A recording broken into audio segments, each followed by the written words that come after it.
जी नमस्कार। आज इस प्रेस कॉन्फ्रेंस में उपस्थित भारत सरकार के पूर्व मंत्री और पटना साहब के लोकप्रिय उम्मीदवार रविशंकर प्रसाद जी,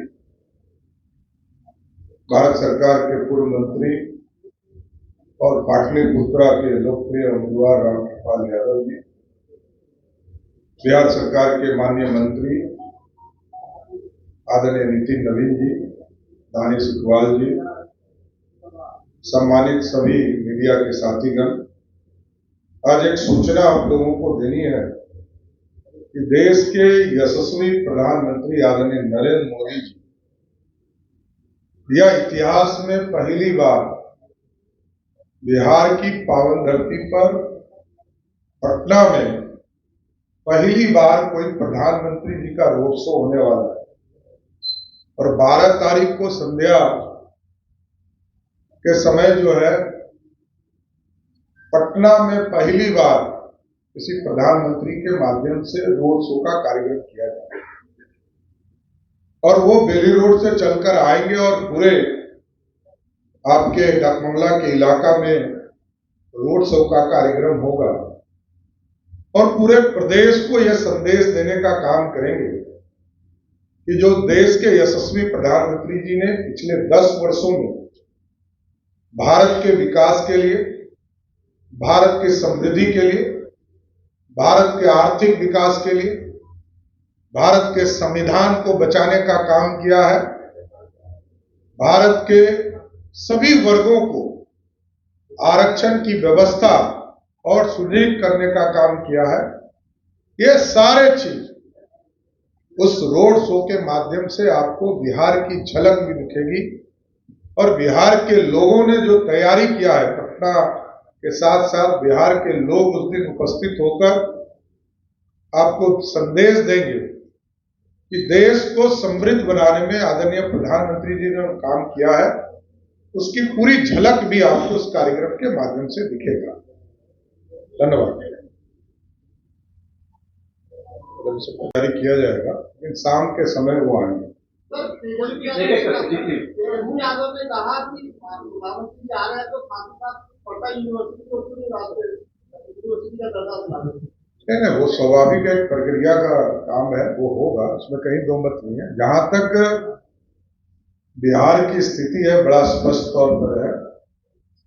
भारत सरकार ने दो केंद्रीय यूनिवर्सिटी बनाए हैं और साथ साथ जो कृषि यूनिवर्सिटी है उसको भी राष्ट्रीय स्तर का दर्जा देने का, केंद्रीय स्तर का दर्जा देने का काम किया। 3 यूनिवर्सिटी हमने बनाया और चौथा भी विक्रमशिला यूनिवर्सिटी, उसको भी बनाने का काम बिहार सरकार और भारत सरकार करेगी। तेजस्वी जी का ये पेट ठीक है, तो आज जरा विषय क्लियर कर दिया जाए। NIT बना कब, जब अटल जी भारत के प्रधानमंत्री और उनके सम्मानीय पिताजी लालू जी थे मनमोहन जी की सरकार में, कभी विषय उठाए थे क्या? तो बनाएंगे हम ही लोग, सम्मानीय शंकर जी है उप मुख्यमंत्री।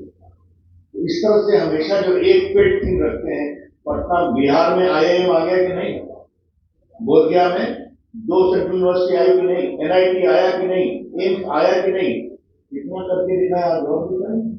रविशंकर जी, तेजस्वी यादव ने कहा है कि जब दोनों सीटें पटना साहिब और पाटलिपुत्रा इतनी सुरक्षित हैं तो प्रधानमंत्री जी काहे को यहाँ आ रहे हैं? क्या हमारे प्रधानमंत्री उनके वीजा ले जाएंगे? ये सारे डिटेल आपको उपलब्ध कराए जाएंगे। कल एक बयान आया था, मैं ही बोल देता हूँ, आप लोग नहीं बोल रहे। लालू जी ने कहा कि मंडल आरक्षण जो है मैंने लाया था। हमको लगता है उनको ध्यान नहीं है, बुजुर्ग भी हो गए हैं, बीमार भी हैं। वो बिहार के मुख्यमंत्री थे लालू जी, आपको याद होना चाहिए।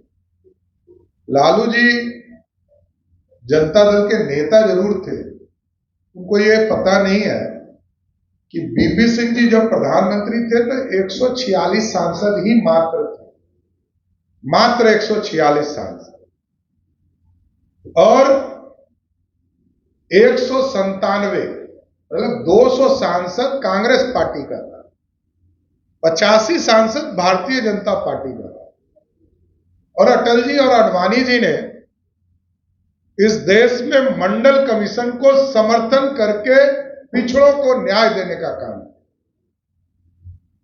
और देश के यशस्वी प्रधानमंत्री जी एकदम सही प्रश्न उठा रहे हैं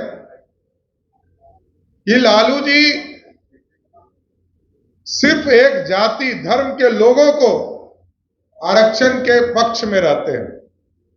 पहले भी जब वो सरकार में थे तो इस कारनामा को कर चुके हैं, कई आपको नोटिफिकेशन मिलेंगे। लेकिन हमारा स्पष्ट मानना है कि हम मंडल का भी समर्थक है, और यदि 90 में भारतीय जनता पार्टी ने समर्थन नहीं दिया होता तो ना मंडल खड़ा हुआ होता, ना कमंडल खड़ा किया होता, और ना लालू जी ही उत्पत्ति उनकी भी नहीं हुई होती। लालू जी मुख्यमंत्री ही नहीं बने होते। लालू जी को मुख्यमंत्री भी भाजपा के सहयोग से ही बने। इसलिए वो गलतफहमी में मत रहे, और वो बार बार झूठ बोल रहे हैं। पता नहीं, बीमारी के समय लोग आराम करते हैं, वो लगातार झूठ बोलने का काम, फेसबुक पे लिखने का काम, ट्विटर पे लिखने का काम, संविधान खतरे में है। 10 साल हो गए लालू जी, 10 साल में 370 को उखाड़ के फेंका ना मोदी जी ने। गलत जो कानून बने होंगे उसके खिलाफ तो कार्रवाई होगी, लेकिन स्पष्ट तौर पर मानना है पिछड़ों का आरक्षण, दलितों का आरक्षण, अति पिछड़ों का आरक्षण और स्वर्ण के गरीबों के आरक्षण को पूर्ण रूप से भारत की सरकार, नरेंद्र मोदी की सरकार सुरक्षित रखने का काम करेगी। मोदी ने कहा है कि 4 को बीजेपी दोनों के अंदर स्टिक हो जाएगी और 4 को इंडिया लाइन की। अरे पहले खाता तो खोल ले राजद पहले खाता तो खोले। राजद यदि खाता खोलेगा तब तो ये सपना देखना चाहिए, इसमें कहां तो मत। पहले स्वस्थ हो ले, पिताजी स्वस्थ हो ले, अब बेटा जी स्वस्थ हो ले, तभी तो लड़ाई होगी। कहां स्वस्थ ही नहीं है बेचारे लोग, कहां क्या कर रहा है। धन्यवाद। प्रधानमंत्री भाई पड़ रहे हैं, बड़े मंचों से सीधा आरोप पड़ रहा है। देखिए, जहां तक आपने कहा ना 32 वर्ष, तो ये लालू जी की डायनेस्टी है। ये लालू जी 34 साल से बिहार के सबसे बड़े नेता है। लालू जी को हटा दीजिए तो 32 वर्ष का नौजवान तो पानी ढोता था क्रिकेट के खेल के मैदान, इसलिए वो कोई वजूद नहीं रखता है बिहार की राजनीति। बहुत बहुत धन्यवाद।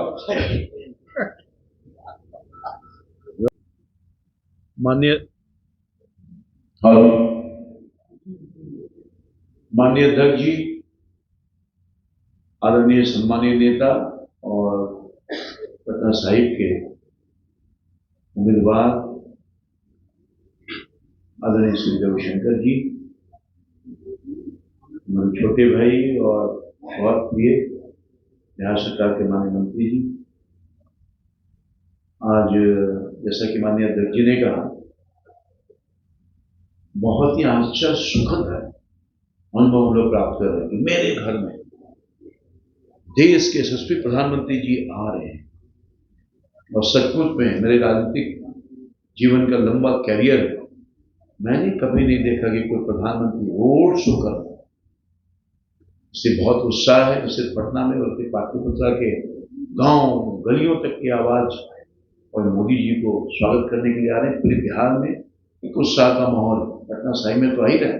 पटना साहिब में मेरा घर है, मेरे घर में आ रहे हैं, हम उनका स्वागत करने के लिए तैयार बैठे हैं। और आप मेरे वोटर भी हैं। हाँ बिल्कुल, हम वोटर भी, इधर हमारे विधायक ये हैं, हमारे सांसद ये हैं और हमारे छोटे भाई ये हैं। कितना सुखद संयोग है, एक छोटा भाई ये है। तो इसलिए बहुत उत्साह का और सचमुच में नजारा दिखेगा। कितने तारीख को? 13 तारीख को, सॉरी माफ कीजिएगा, 12 तारीख को। 12 तारीख को हम अपील करना चाहेंगे पाटलिपुत्रा की जनता को, कार्यकर्ता को, आइए और मोदी जी का स्वागत करिए। धन्यवाद। आज की वार्ता को संबोधित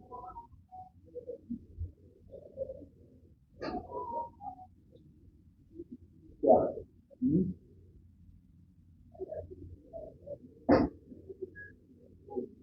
आदरणीय अध्यक्ष जी, मिस्टर रामकृपाल जी, मोहन जी, सभी मीडिया के दोस्तों, जैसा सम्माननीय अध्यक्ष जी ने आपको बताया, यह हम लोगों के लिए बहुत गौरव का क्षण है। और पटना साहिब उम्मीदवार के रूप में मैं और भारतीय जनता के उम्मीदवार के रूप में रामकृपाल जी, हम दोनों बहुत खुश हैं कि हमारे क्षेत्र में माननीय प्रधानमंत्री मिला है और साथ ही बिहार से भी कार्यकर्ता आएंगे, उनका स्वागत करने उनको प्रदान करेंगे। मैं आपसे इतना ही कहूंगा कि मैं इतिहास खराब रहा था, तो जब से देश आजाद हुआ है तब से आज तक पटना में किसी प्रधानमंत्री ने रोक दिया। गांधी मैदान में आए हैं, भाषण दिए, क्योंकि जनता के साथ रूबरू होना, उनके बीच से गुजरना, एक लंबी सड़क यात्रा के माध्यम से मोदी जी ने, अगर आप दुनिया के कैंपेनिंग के मानक को देखेंगे तो रोड शो के माध्यम से एक नया मानक है, तो हम सभी बहुत पसंद होंगे। आप सबों का भी स्वागत है। आइए आप लोग इस रोड में शामिल होंगे। बहुत बहुत धन्यवाद।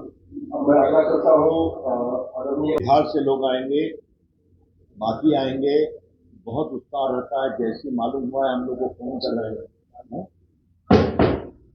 तो पटना के हमारे निवासी उनके घर के सामने से गुजरेंगे, बड़ी संख्या में उनका स्वागत करें, फूल से अपने घरों को सजाएं।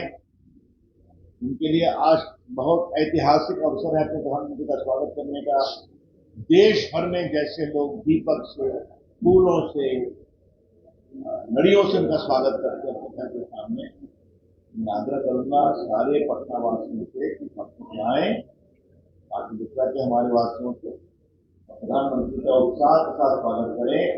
मालूम है कि पटना की जनता बहुत स्नेह करती है प्रधानमंत्री, उनके पत्नी के रूप में हम जानते हैं रामकृपाल जी का, लेकिन नहीं हुआ अध्यक्ष जी तो स्वयं इस इलाके से बहुत सक्रिय है। तो बिहार की जनता आएगी, पटना की आएगी, ग्रामीण इलाके की आएगी, बख्तियारपुर हो, पटना हो, पाटलिपुत्र हो, फुलवारी हो, दानापुर हो, लेकिन पटना महानगर से भी जनता बड़ी निकलने वाली है। तो स्वागत करें, घरों को सजाएं, प्रधानमंत्री का स्वागत करें। धन्यवाद। आपके प्रश्नों को एक एक करते